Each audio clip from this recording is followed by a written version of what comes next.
I'm Dan Ackerman, and we are here taking a very early look at the new ASUS Ultrabook. This is the ZenBook UX32, and you may recall the original ASUS Ultrabook was the ZenBook UX31.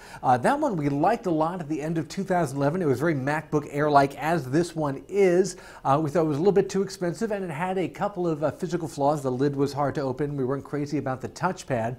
This new updated version actually fixes some of those problems and has some better hardware. The price is still going to be a little bit on the high side. Now, this new updated system has one of Intel's third generation Core i-series processors in it, otherwise known as Ivy Bridge, but it's not one of the initial quad-core Core i7 Ivy Bridge processors that have already been released. It's one of the next wave of them that's going to be announced and released within the next couple of weeks. So we've agreed in this early preview not to name the actual processor inside. But I was overall playing around with it, fairly happy with the performance, partially because besides the integrated Intel HD 4000 graphics, this particular Ultrabook also has a discrete NVIDIA GeForce 620M graphics card, and it will switch back and forth between the two graphics subsystems as needed. That actually gives you a real boost when it comes to playing games. I ran Street Fighter 4 in here at full 1920 by 1080 resolution. There's a very high-end screen here, and it ran at like 57 frames per second, which is fantastic when you consider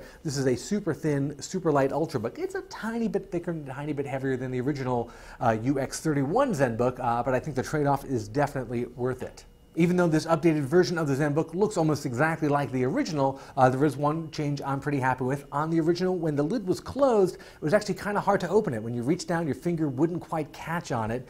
In this new version, they must have gone back and done a little bit of re-engineering, because now it's actually quite easy to open, and I'm pretty pleased with that improvement. Hopefully we'll have a final shipping version of this product pretty soon to bring you a full review and full benchmark scores of.